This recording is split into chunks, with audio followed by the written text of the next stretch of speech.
Happy 4th of July, everyone! Alright, let's get started. Chapter 10 The Sealed Room. Derek had hoped that when he came out of the overseer's office, Catherine would have already been gone, but she wasn't. She stood waiting for him with the two witness robots, a smile on her face as if seeing him somehow made her happy. What an actress! He had to wonder now, once again, what it was she wanted out of all this. He'd once again have to pull in and play it by ear where she was concerned. Perhaps she'd say something to give herself away. Meanwhile, she'd get no satisfaction. "How'd it go?" she asked cheerily, but then her face changed, tightened up when she noticed his mood swing. "What's wrong?" "Nothing, Catherine," he said, her phony name sticking to his tongue. "I found an exit to the top platform and computer, but nothing in it helped any, except to tell me what we already knew, that we'd have to solve the murder." "Well then, I think we should stop wasting time and get on to that," she said suspiciously, not quite believing his change of attitude. "Are you sure you're okay?" "Never better," he lied, angry at himself for wanting to be close to her despite what he'd learned. If he had any sense he'd turn and run as fast and as far as he could from her. Instead he said, "Let's go." They moved out of the compass tower quickly and quietly, Catherine watching Derek out of the corner of her eye most of the time. He tried to be more nonchalant, to keep from arousing her suspicions, but it was difficult for him.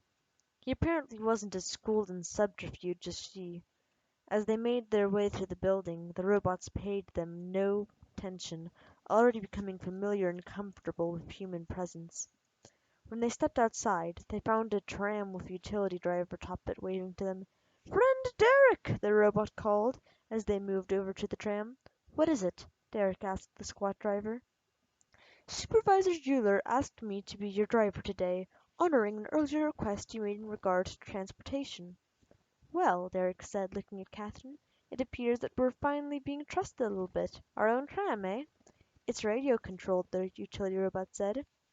Derek narrowed his brows. "What's its range?" "The range of the control is roughly equivalent to the limits of the already extruded city." "Oh," Derek said quietly.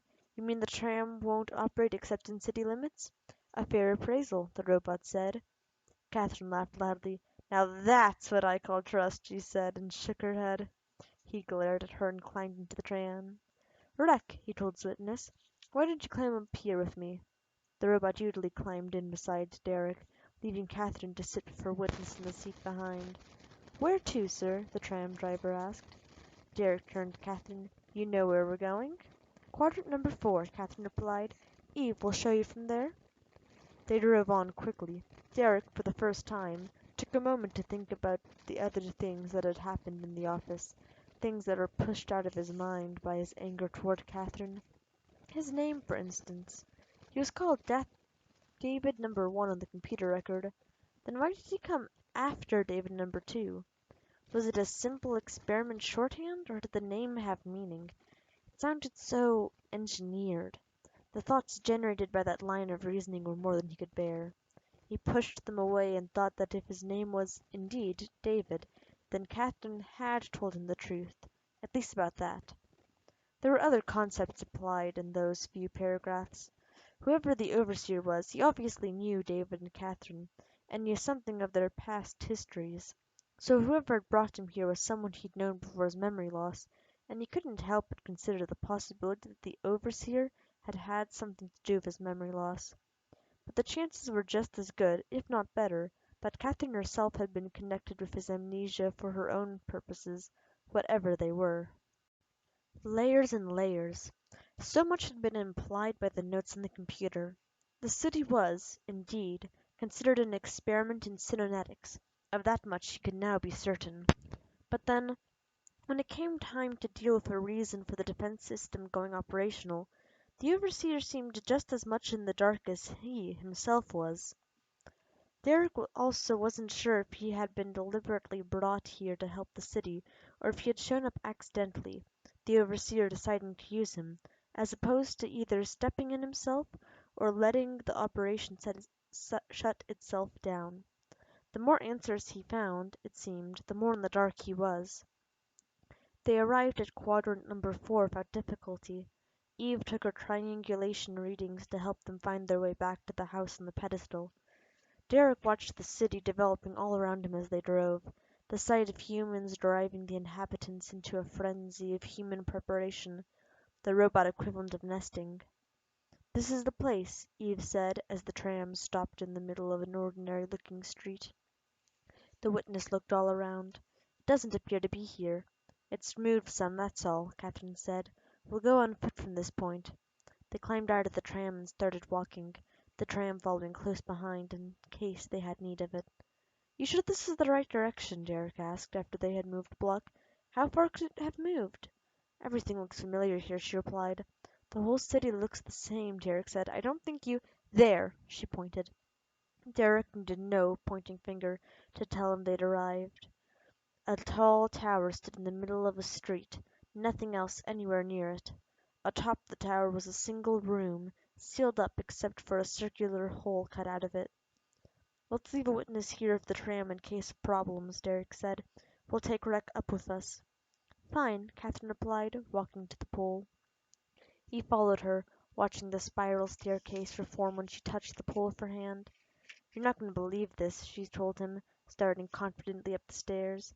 "If this man is not your twin, he went to an awful lot of trouble to look just like you." Derek smiled weakly in return, wondering, given the fact that he was number 1, just who was whose twin. She reached the top, wading off to the side for him to join her. "I want you to go in first," she said. "After what happened last time, I'm afraid of my reactions.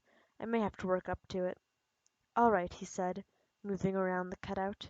As he got close to the place, he felt his own insides jumping a bit at the thought of seeing himself dead. He got right up to the cutout, then quickly ducked his head in before he changed his mind. It was empty. He climbed through.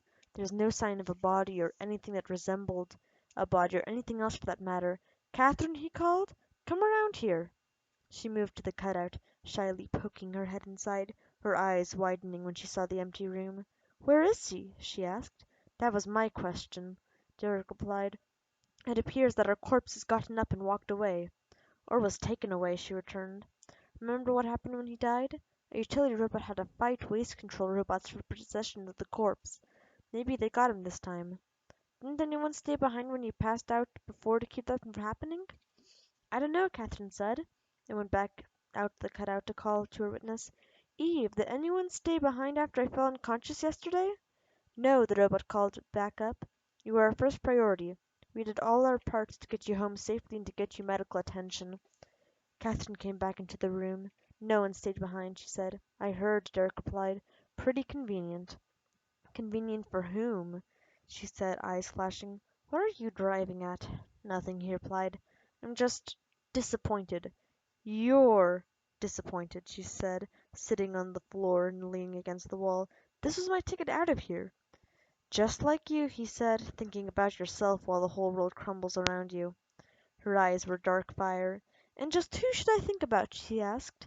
"The buckets of bolts who run this place, who don't have enough sense to keep from destroying themselves?"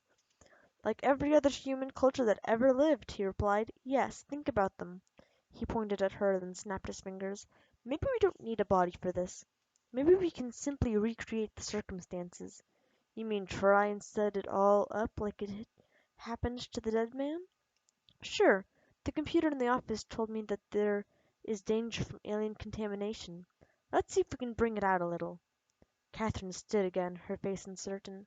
"Need I remind you the last man who had to face up to this predicament is dead?" He walked past her, out onto the now inward curled disk that held the room, watching the robots on the streets hurrying to their deadlines about time and space. She joined him within a minute. "What choice do we have?" he asked. "None," she answered. "Both of our problems are tied up in the murder. We'll do whatever we have to solve it." "Let's go over everything the witness told you," Derek said. "Look for a loophole." "It's sparse," Catherine replied. "He was already sealed up and angry about it when they arrived to cut him out. He had no idea why he'd been sealed in.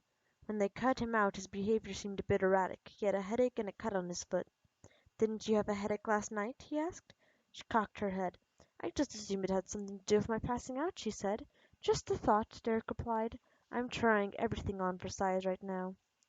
Anyway, she continued, he went off, against supervisory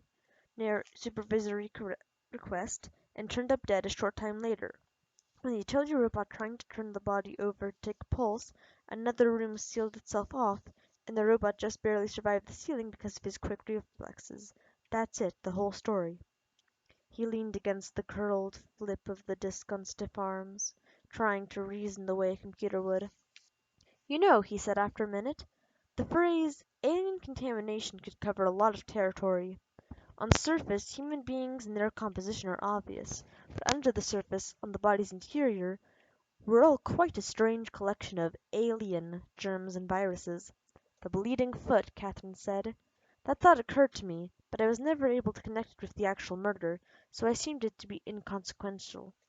Me too, Derek replied, but I'm getting to think that, perhaps, this puzzle works on more than the obvious level. He leaned on the ground, steadying the cut-out piece of Robot City that lay on the disk surface. "What are you doing?" Catherine asked. "This piece has been taken off-stream," he said. "It's not connected to the city anymore, or to its programming source. So? So it's dead. It's the only thing around here that isn't going to protect me from its jagged edges." "You're going to hurt yourself," she said loudly. "That's the only way to test our theory," he said, rolling up the sleeve of his one piece. Rex poked his head out of the room. "Please, friend Derek, don't do anything that could cause harm to your body." Derek ignored both Catherine and Rex, drawing his forearm across the sharp edge of the dead city part, making a 5 centimeter gash along his inner arm. He stood up, grimacing with the pain, then watched the dark blood well up from the place. "Nothing yet," Catherine said. "Let's try an experiment," Derek said, turning his arm over so the blood could drip on the disc. The second sealed room didn't develop until the utility robot rolled the body over. "Maybe gravity." "Derek!" Catherine yelled. No sooner had the blood hit the floor than the curled lip of the disc began growing, pushing in and up, trying to close them in. "Let's get out of here!" Derek called, moving toward the stairs, the disc curling up over his hand like a cresting wave as he moved. With Catherine right behind, he reached the stairs leading down, only to have them disappear before he could plant a foot on them. Overhead, the roof of the already existing room was stretching itself out, joining the edge of the disc in a perfect, seamless weld. Where the stairs had been was now a solid wall. "Keep moving around the disc," Derek called, breaking into a trot. "Maybe we can beat the enclosure." He had turned his arm back over now, trying to catch dripping blood on his free hand to keep it off the ground, but it didn't help. The city robot had isolated him as the alien carrier and was reacting to him now, and not his blood. They went around the perimeter of the room, the roof hurrying to meet the curling disc. It had closed them in completely. Then, as they watched, the already existing room seemed to melt and combine with the floor, the outer walls straightening and angling to 90 degrees, then pushing in all around. Within a minute they found themselves standing in a sealed room, exactly like the one David had been cut out of. Well then, you've heard it here. Your blood is an alien life form. Have a good 4th of July, everyone.